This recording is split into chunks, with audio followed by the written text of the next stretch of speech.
그 어제 통과 필터 했죠. 어제 통과 필터 했습니다. 그 간단하게만 복수하면 이런 거죠. 이제 결국에는 직렬 회로로 바꿔서 생각을 해야 됩니다.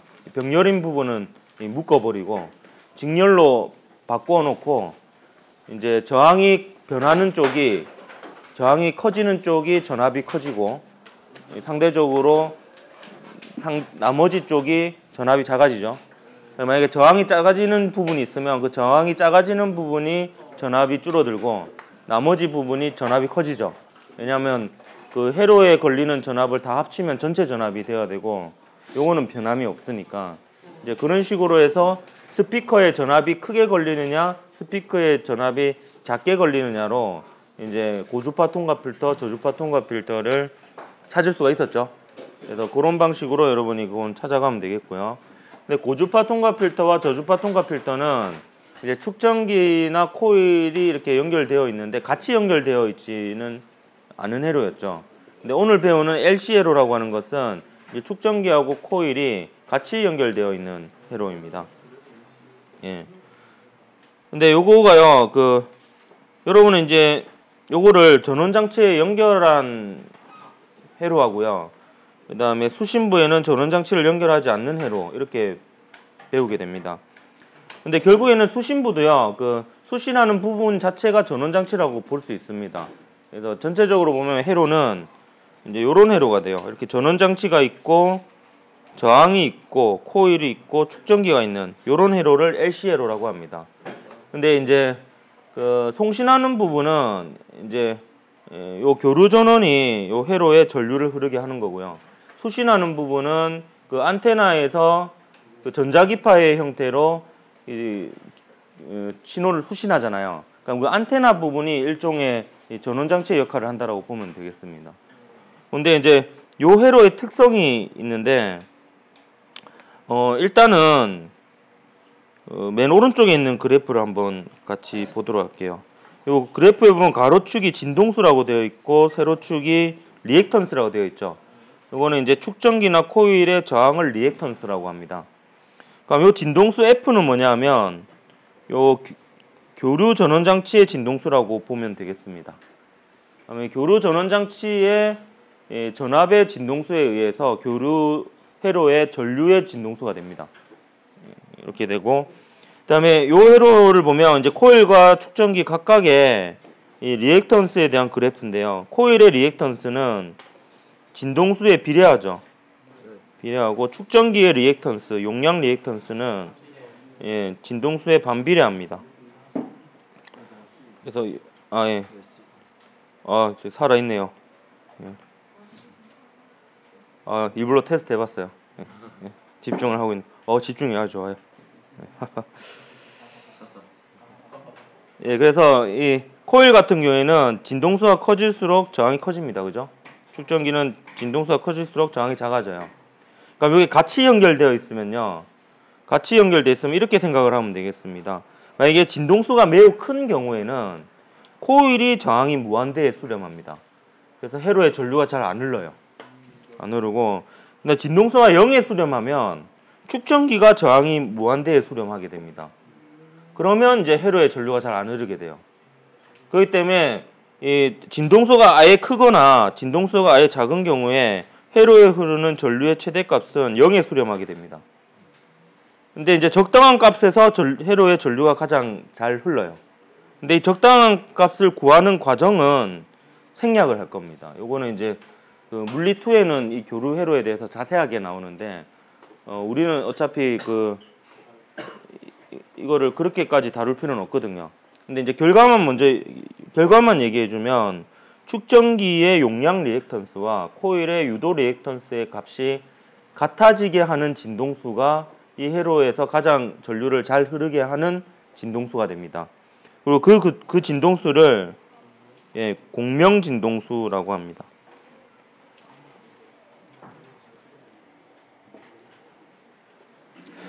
참고로는 알려줄게요. 저항하고 축전기하고 코일이 직렬로 연결된 회로의 전체 합성 저항을 임피던스라고 하는데요. 이거는 참고사항이니까 여러분이 몰라도 되는데 뭐 이렇게 됩니다.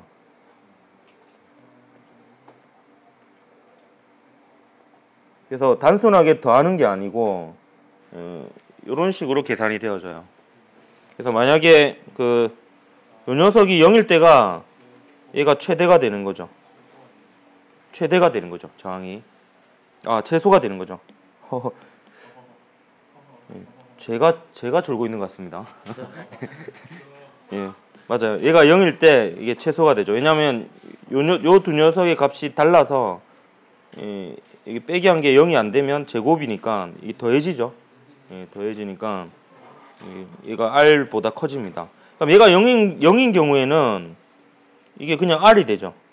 그러니까 축전기하고 코일이 아예 없는 상황이랑 똑같아집니다. 예. 이렇게 만드는 진동수가 공명진동수에 가장 이때 회로의 전류가 잘 흘러요. Z는 이제 임피던스라고 하는 건데 여러분 뭐 크게 몰라도 됩니다. 그냥 요 회로 전체 저항이라고 보면 됩니다. 이 회로의 전체 저항입니다. 그래서 이때가 공명이 일어나는 순간인데요. 이때 전류는 결국에 그냥 R분의 V라고 볼 수 있어요. 이 V는 전원장치의 최대 전압이라고 하면요. 그리고 I0는 이때 회로에 흐르는 전류의 최대값이라고 하면 이렇게 표현을 할 수도 있습니다. 여러분이 기억해야 될 것은 그냥 이 정도예요. 진동수가 매우 크면 코일 때문에 이 전류가 잘 안 흐르고, 진동수가 매우 작으면은 축전기 때문에 전류가 잘 안 흐르고, 그러면 이 회로에 전류가 제일 잘 흐르게 하는 어떤 값이 있다. 그 값이 공명진동수다. 이 정도 여러분이 알고 있으면 되겠고요. 더불어서 공명진동수를 계산하는 과정이 요럴 때이다라는 것도 알고 있으면 뭐 좋습니다. 그리고요, 공명진동수라고 하기도 하지만 다른 표현들도 있어요. 이런 것도 여러분이 좀 알아두면 좋아요. 표현이 좀 다양한데요. 고유진동수라고 하기도 하고요. 같은 말입니다.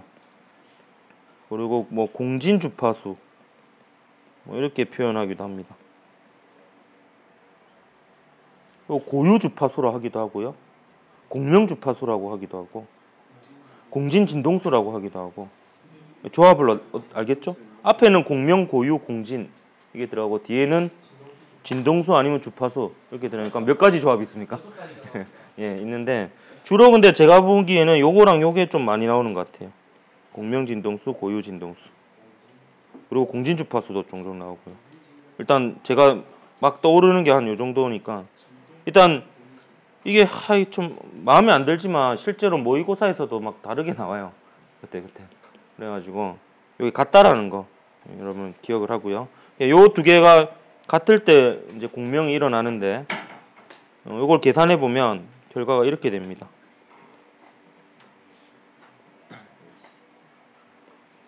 그래서 저항의 크기 R하고는 관계가 없습니다.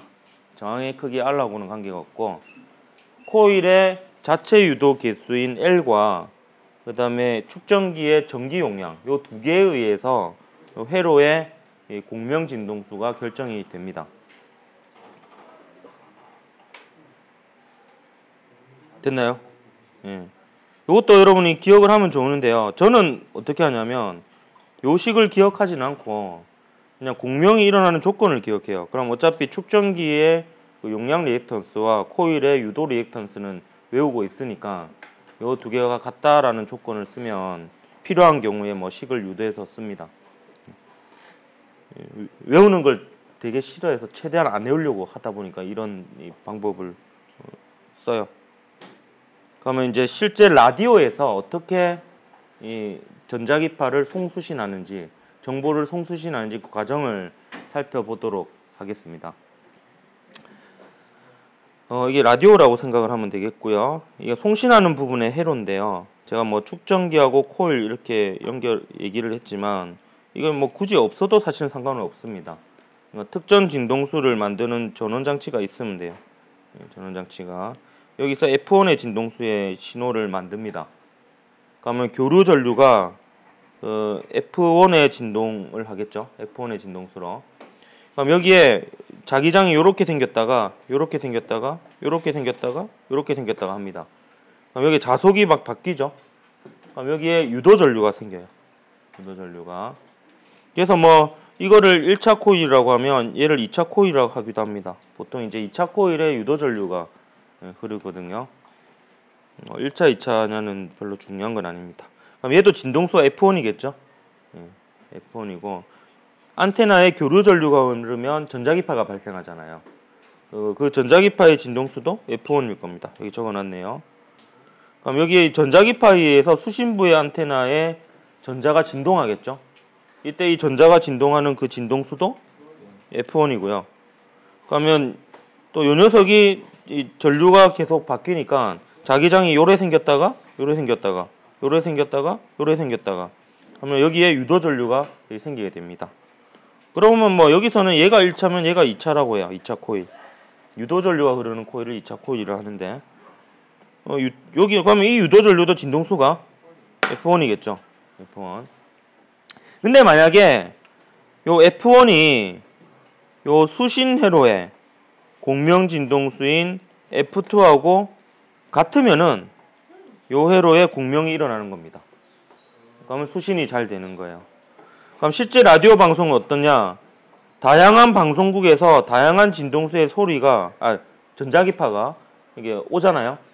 예를 들어서 97.5MHz의 방송국에서도 오고 98.7MHz에서도 옵니다. 신호가. 근데 내가 97.5MHz를 수신하고 싶다. 그럼 요 회로의 L값과 C값을 조절해서 이 공명 진동수를 97.5MHz로 맞춰주면 됩니다. 실제로는 어떻게 맞추냐면 실제로는 요 식을 보면 결국 L값이나 C값을 조절해야 되잖아요. 근데 L값을 조절하기는 힘들어요. 코일은 변형시키기가 힘들거든요. 근데 축전기의 전기 용량은요. 축전기의 전기 용량은 축전기의 모양이 이렇잖아요. 이러니까 요 두 극판 사이의 간격을 바꾸는 방법도 있고요. 아니면 요 녀석을 이렇게 옮겨요. 옮기면은 요 겹치는 면적이 어떻게 돼요? 줄어들죠. 그럼 전기 용량이 줄어듭니다. 그래서 이런 식으로 해서 축전기의 전기 용량은 좀 쉽게 바꿀 수 있습니다. 그래서 라디오에서 여러분이 다이얼을 이렇게 돌리는 경우 다이얼을 돌려서 주파수를 바꾸잖아요. 이게 뭐냐면 수동으로 축전기의 전기 용량을 바꾸는 과정입니다. 그렇게 해서 이제 내가 원하는 정보만 선택적으로 수신을 하는 거죠. 이게 이제 라디오의 송수신 방법입니다. 만약에 그냥 단일 채널이면 이럴 필요가 전혀 없죠. 그냥 뭐 송수신하면 되는데 다양한 방송국의 정보를 선택적으로 수신해야 되는 과정이기 때문에 공명을 이용하는 겁니다. 자, 이거하고 또 유사한 원리가 이제 RFID인데요. RFID. 이런 그 교통카드입니다. 교통카드. 교통카드의 원리가 이거하고 유사합니다. 요게 이제 여러분 교통카드예요. 교통카드.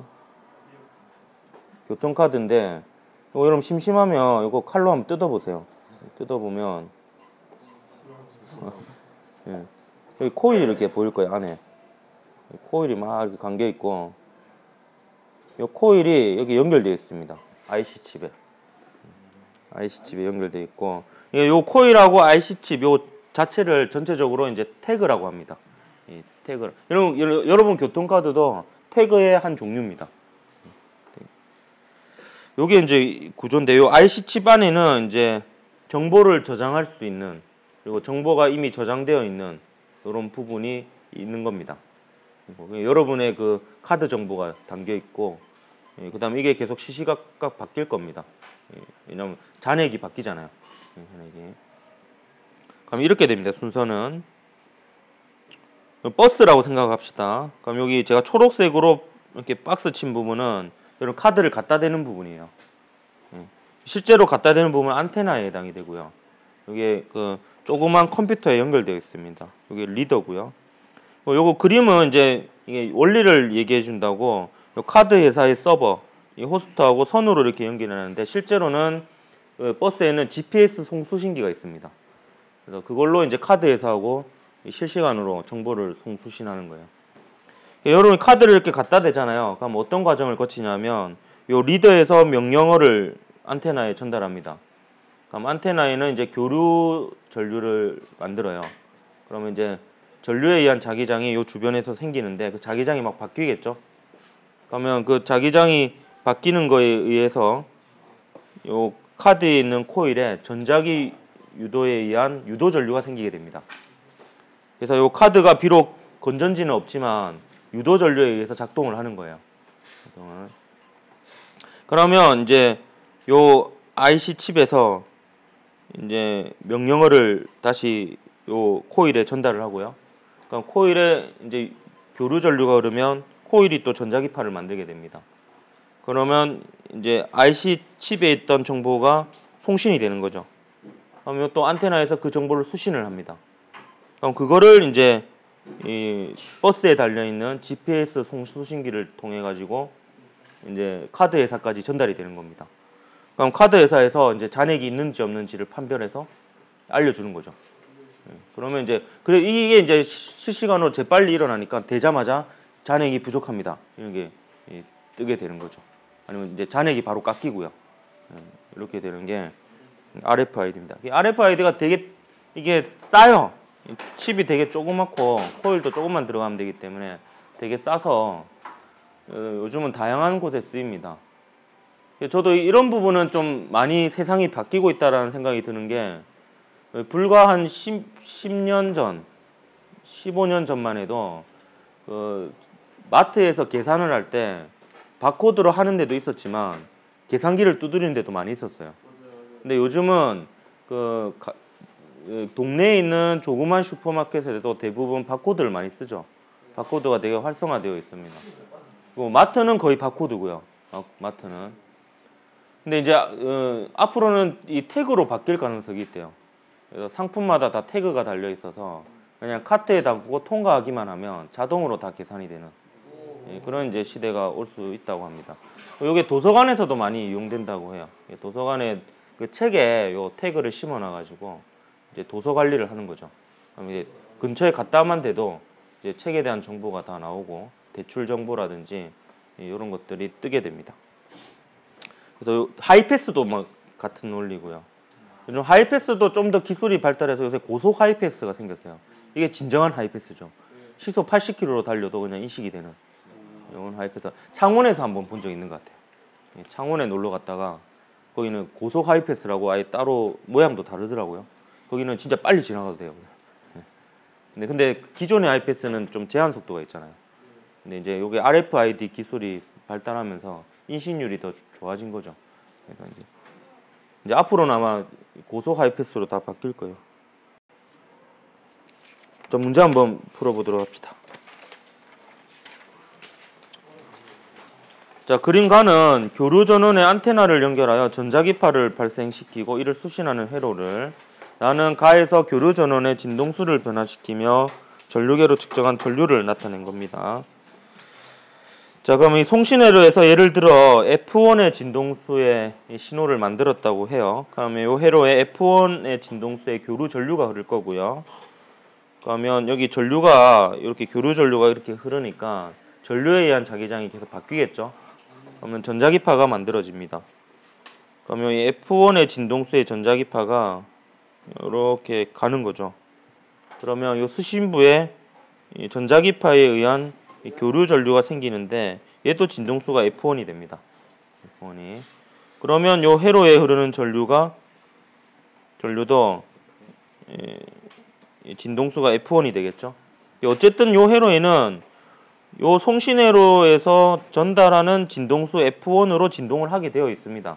하는데 그 F1이 이 회로의 공명 진동수하고 맞아 떨어지면 회로의 전류가 크게 잘 흐르는 거고요. 근데 이 F1이 이 회로의 공명 진동수하고 맞지 않으면 회로의 전류가 잘 안 흐르는 겁니다. 그럼 오른쪽 그래프에 보면 이제 요 가로축은 결국 이 F1이라고 볼 수 있겠습니다. F1. 근데 이 F1이 F0일 때 이 전류가 최대죠. 이게 최대잖아요. 그럼 이 F가 뭐가 F0가 뭐가 되겠습니까? F0가 이 회로에, 그러니까 수신부 회로에 공명 진동수가 됩니다. 그래서 여러분 자료를 보면 일단 이게 해석이 돼야 됩니다.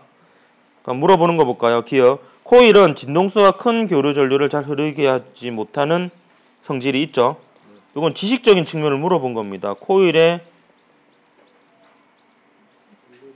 예. 코이의 유도 리액턴스가 진동수에 비례한다는 걸 여러분이 알고 있느냐라는 거예요. 예. 정확히 식은 모르더라도 이게 비례하느냐를 알고 있는지를 물어본 겁니다. 다음 니은 수신회로의 공면 진동수 혹은 고유 진동수는 F0이다. 맞죠? 이 좀 출제자가 친절하죠. 혹시 또 어떻게 용어를 아는지 모를까봐 이렇게 두 가지 표현으로 다 해주고 있습니다. 근데 모든 출제자가 이렇게 친절한 건 아닙니다. 그렇기 때문에 알아서 알아들어야 돼요. 디귿에 보면 R의 저항값을 증가시키면 공면 진동수가 증가한다 했는데요. R의 저항값과 공면 진동수 값은 관계가 없습니다. 얘는 틀렸어요. 답은 기억 니은이 되는데, 그럼 R의 저항값이 커지면은 그래프는 어떻게 되냐면 전체적으로 이렇게 됩니다. 그러니까 그냥 전류가 전체적으로 작게 흐르는 거예요. 근데 R의 저항값이 작아지면 전체적으로 전류가 크게 흐르는 거고요. 변하지 않는 것은 이 공면 진동수는 R 값과는 관계가 없습니다. 예, 저항에 따라서 변하는 것은 전체적으로 흐르는 전류의 세기는 변하더라도 전류가 최대일 때의 진동수, 공면 진동수는 변하지 않습니다.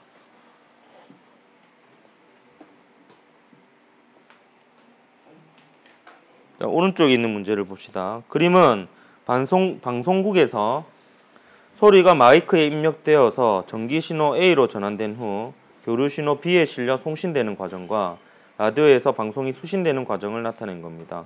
옳은 것은 했는데, 자 여기 보면 요 마이크에서 소리 신호가 전기 신호로 바뀝니다. 전자기 유도에 의해서.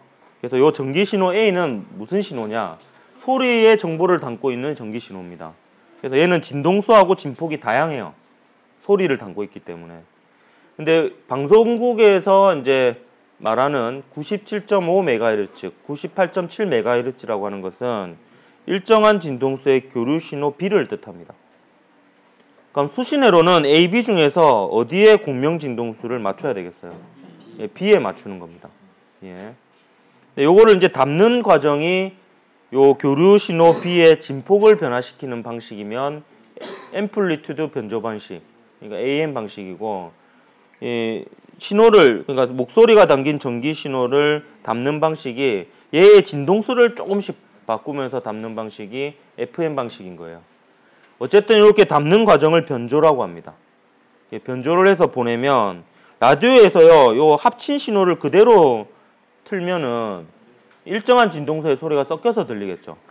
그래서 이 중에서 일정한 진동수의 소리인 97.5MHz를 제거하는 과정이 이 복조라고 합니다. 그렇죠? 그렇게 해서 최종적으로 이제 그 소리 신호가 나오게 되는 겁니다. 그래서 보기를 보면 기억, 마이크는 공기의 진동을 전기 에너지로 전환시키죠. 패러데이의 전자기 유도 법칙으로 전환을 시킵니다. 다음 니은 송신 안테나에서 변조된 신호에 따라 진동하는 전자에 의해서 전자기파가 발생하죠. 예. 다음 디귿, 라디오에서는 LCLO의 공면 진동수를 A가 아닌 B의 진동수에 맞춰서 수신을 해야 됩니다. 그래서 기억 니은에서 3번이 답이 되어야 됩니다. A는 진동수 맞출 수도 없죠. 예, 진동수가 다양하니까. 자, 여러분 힘들겠지만 그 58쪽도 하겠습니다. 전반사와 강통신 부분인데요. 그러니까 요거 앞 페이지까지는 무선 통신에 관한 얘기였습니다. 전자기파로 정보를 송수신하는 거고요. 이제 초고속 인터넷 시대를 연 게 바로 요 광통신입니다. 이 광통신부터가 이제 속도가 획기적으로 빨라집니다. 인터넷의 속도가요. 그래서 그 원리를 한번 보도록 할 텐데, 기본적인 원리는 굴절입니다. 굴절이고, 이거는 그 여러분이 소리에 굴절할 때 어느 정도 내용을 했던 건데요.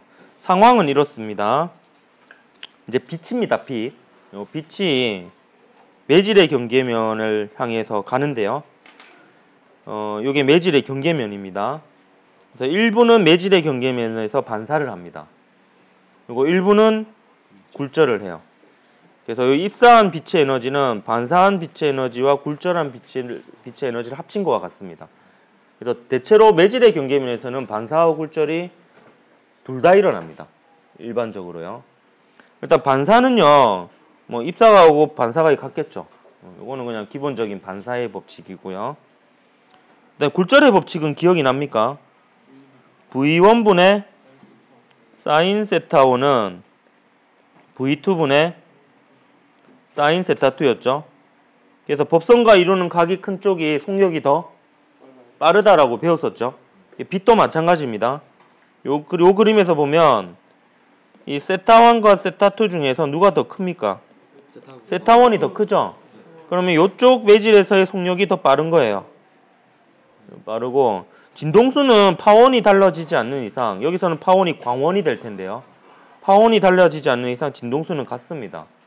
파장을 비교하면 또 파장이 이쪽이 더 길겠죠? 이런 상황이고 소한 매질, 밀한 매질은 뭐냐 하면 이거는 그냥 약속인데요. 상대적으로 항상 이거는 두 가지가 비교가 되어야 됩니다. 어떤 물질은 소한 매질이다, 어떤 물질은 밀한 매질이다 이렇게 절대적으로 얘기할 수 있는 게 아니에요. 그러니까 어떤 물질이고 어떤 파동에 대해서 얘기하느냐에 따라서 소한 매질과 밀한 매질은 달라질 수 있는데 어떤 두 물질을 비교했을 때 어떤 파동에 대해서 그 파동의 속력이 느린 쪽이 밀한 매질이고요. 파동의 속력이 빠른 쪽을 소한 매질이라고 약속을 합니다. 그래서 이걸 제가 얘기해주는 이유는 뭐냐면 간혹 가다가 이런 표현을 써요. 두 매질 중에 어떤 매질이 소하다, 어떤 매질이 밀하다 이런 표현을 쓰거든요. 저는 이게 항상 헷갈렸는데 제가 제 나름대로 기억하는 방식은요. 이게 뭐 정확한 물리적인 방법은 아닙니다. 근데 제가 느낌적으로 기억하기 위해서 이렇게 해요. 뭔가 밀하다는 것은 뻑뻑하다는 거랑 연상을 해요. 밀하다는 거와 뻑뻑하다는 걸 연상을 하고 뭔가 뻑뻑하니까 파동이 잘 못 가. 이런 식으로 연상을 합니다. 그렇게 하면 이제 밀한 매질이 속력이 느린 매질이다 라고 이렇게 좀 기억이 나더라고요. 그래서 밀하다 소하다가 항상 기억이 안 나요. 어느 게 더 빠른 거였지? 하다가 밀한 게 뻑뻑하니까 여기가 느린 거야. 이렇게 이제 연상을 합니다. 자, 근데 이 빛에서의 굴절의 법칙은요, 이 스넬의 법칙이라고 불리는 또 다른 법칙이 있습니다. 이거는 뭐냐 하면 이렇게 되는 거예요. 여기 C라는 값이 등장하는데, 이 C는 진공에서 빛의 속력입니다. 이건 특징이 있었죠. 이 진공에서의 빛의 속력은 빛의 진동수하고 관계없이 다 똑같았죠. 그 이유를 여러분 대충 설명을 했습니다. 뭐냐면 전자기파 자체가 전기장과 자기장이 서로를 유도해 가면서 퍼져나가는 거니까 매질이 필요 없어요. 오히려 어떤 물질이 중간에 끼어 있으면 방해를 받아서 느려진다라고 생각을 해라고 했습니다. 그래서 근데 이거 진공에서 빛의 속력을 갑자기 왜 나왔냐면요. 진공에서 빛의 속력은 특별한 속력이잖아요. 뭔가 기준이 될 수 있는 속력이에요. 근데 빛 말고 나머지 파동의 속력은 기준이 될 수 있는 속력이 없습니다. 소리의 속력을 뭐 어떻게 기준을 잡을 거예요? 뭐 상온에서 15도씨에서 1기압에서의 그 지구에 있는 공기에서의 소리의 속력을 기준으로 삼을 거예요? 지구의 입장인 주관적인 속력이잖아요. 그래서 이제 소리 같은 경우에는 이제 지금 얘기할 굴절률이라는 걸 정의를 못 하는데요. 빛은 정의를 할 수 있습니다. 빛의 굴절률은 이렇게 정의를 해요. 진공에서의 빛의 속력을 어떤 특정 매질에서의 빛의 속력으로 나누면 그 특정 매질의 굴절률이 됩니다. 굴절률은 V분의 C가 되는 거죠. 근데 이 C는 상수죠. 이 상수고, 상수를 속력 V로 나눈 겁니다. V. 근데 어차피 V는 C보다는 무조건 작아요. 어떤 물질에 들어가면 빛의 속력이 느려지니까. 굴절률은 항상 1보다 큽니다. 그럼 요거는요, 굴절률로 굴절의 법칙을 표현할 수 있는데, 요 굴절의 법칙식에서 양변에 C만 곱해주면 됩니다. 그래서 이거 빛의 경우에만 이렇게 할 수 있겠죠? C를 곱해주면, 요 V1분의 C가 N1이 되죠. 요 V2분의 C가 N2가 됩니다. 매질이 예서의 굴절률이 됩니다. 그래서 식이 요렇게 써져요. 요게 이제 스넬의 법칙이라고 하는 겁니다.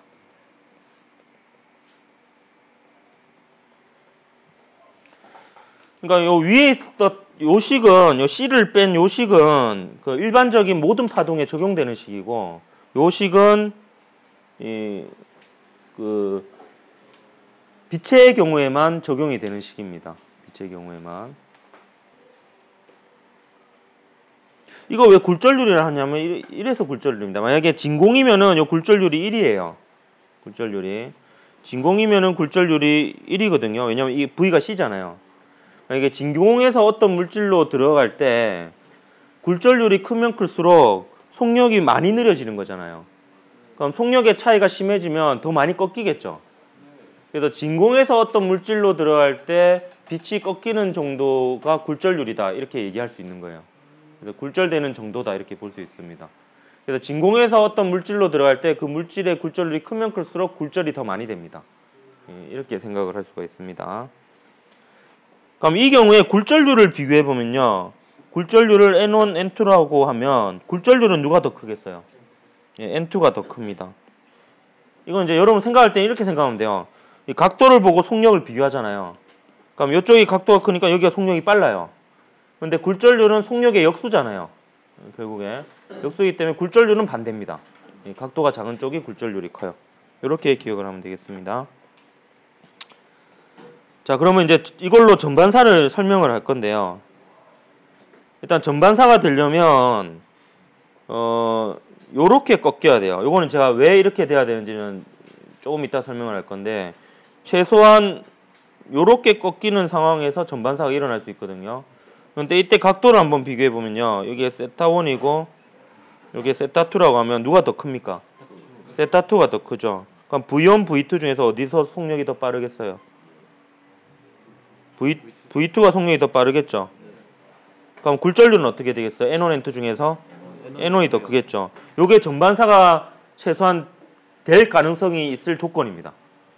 요 조건이요. 속력이 느린 쪽에서 빠른 쪽, 굴절률이 큰 쪽에서 작은 쪽으로 가야지 전반사가 최소한 될 가능성이 있습니다. 근데 이거는 여러분 외울 필요가 없습니다. 제가 좀 이따 방법을 알려줄게요. 이거를 기억하는 방법을요. 이렇게 웃긴 거 아닙니다. 근데 여기서 굴절의 법칙에 의하면 굴절의 법칙을 잘 분석해 보면요. 요게 매질이 변화가 없으면 V1하고 V2는 상수입니다. 값은 다르지만요. 이 상태에서 세타1이 커지면 세타2가 커지죠. 왜냐하면 세타1이 커지면 사인 세타1이 커지고 그러면 사인 세타2가 커져야 되니까 세타2가 커져야 됩니다.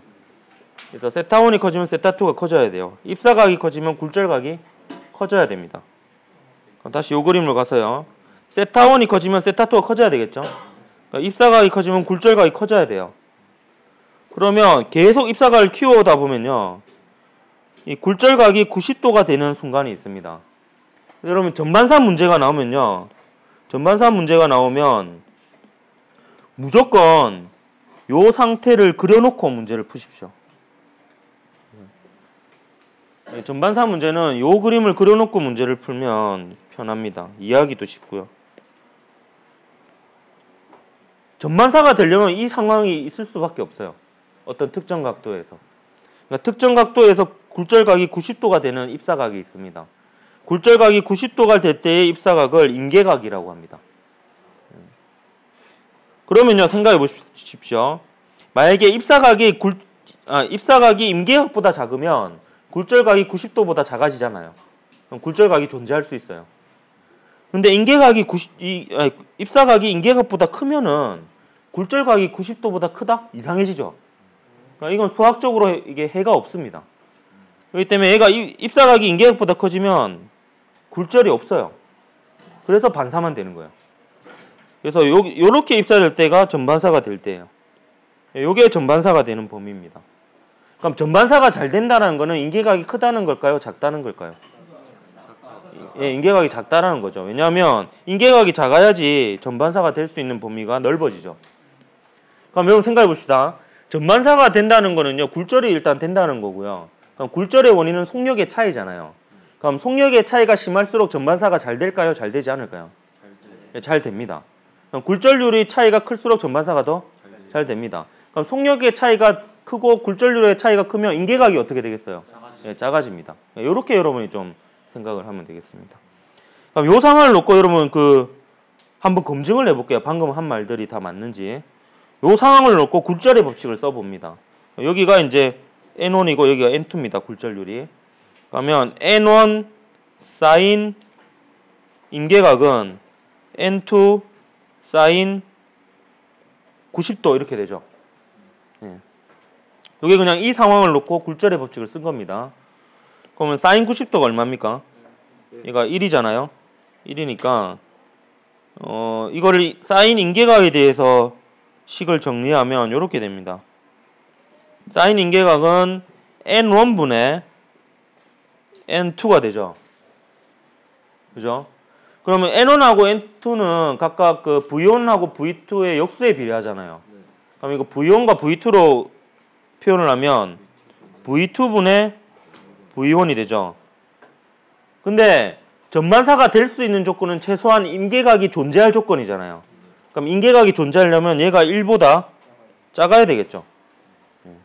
요게 전반사가 최소한 될 가능성이 있을 조건입니다. 인계각이 존재할 조건이에요. 그럼 이렇게 되려면 이게 분모가 분자보다 커야 되잖아요. 그러니까 N1이 N2보다 커야 됩니다. 그리고 V2가 V1보다 커야 돼요. 그러니까 속력이 느린 쪽에서 빠른 쪽으로, 굴절률이 큰 쪽에서 작은 쪽으로 가야 되는 거예요. 요게 이제 바로 앞에서 봤던 요 조건입니다.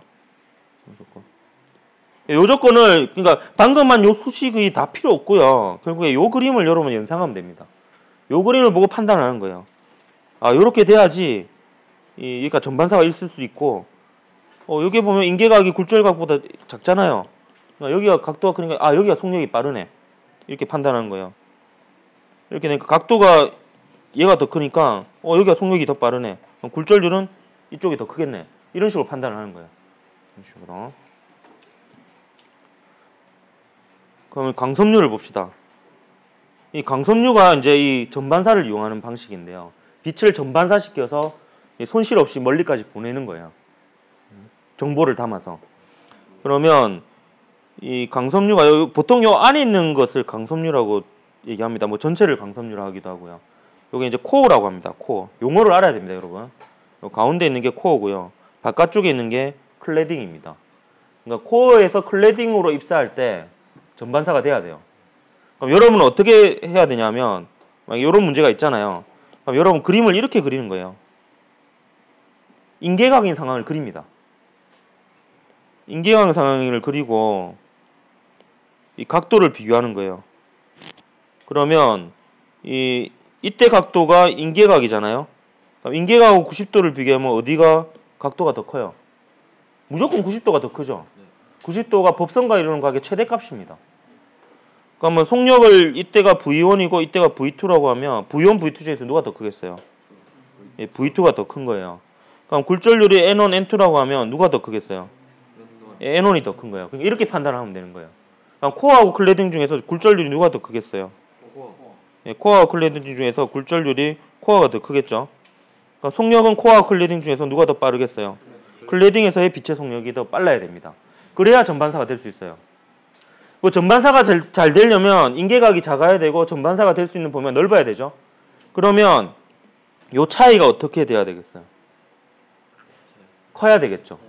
그래서 코어는 가면 굴절률이 최대한 큰 걸 써야 되겠습니까? 작은 걸 써야 되겠습니까? 예, 코어는 굴절률이 최대한 큰 걸 쓰는 게 유리합니다. 예, 그래야지 이제 클래딩은 굴절률이 작은 걸 쓰는 게 유리하고요. 그러면 이제 전반사가 될 가능성이 높죠. 막 강속유가 휘어지더라도 전반사가 될 가능성이 높아집니다. 근데 이 강섬유는요, 근데 실제로는 이제 전반사는 그냥 잘 되고요.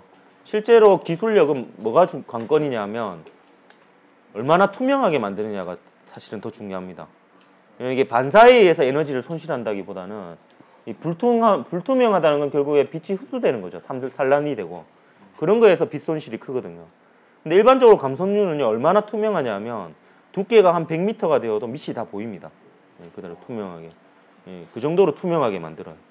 감섬유는. 그리고 실제로는 이제 멀리 보내게 되면 빛이 중간중간에 손실이 일어납니다. 손실이 일어나서 중간중간에 다시 증폭을 시켜줘요.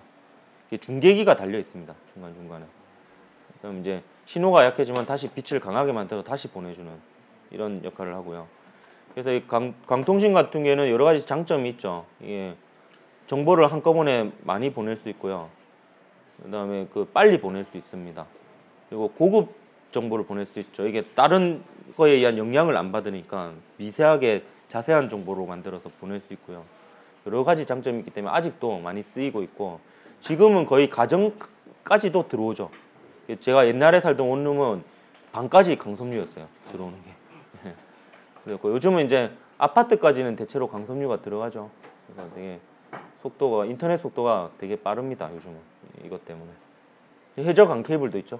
예, 강 케이블도 있고. 강 케이블에 근데 단점이 있긴 있어요. 끊어지면은 골치 아파요. 예, 끊어지면 이제 있는 과정이 좀 힘들고요.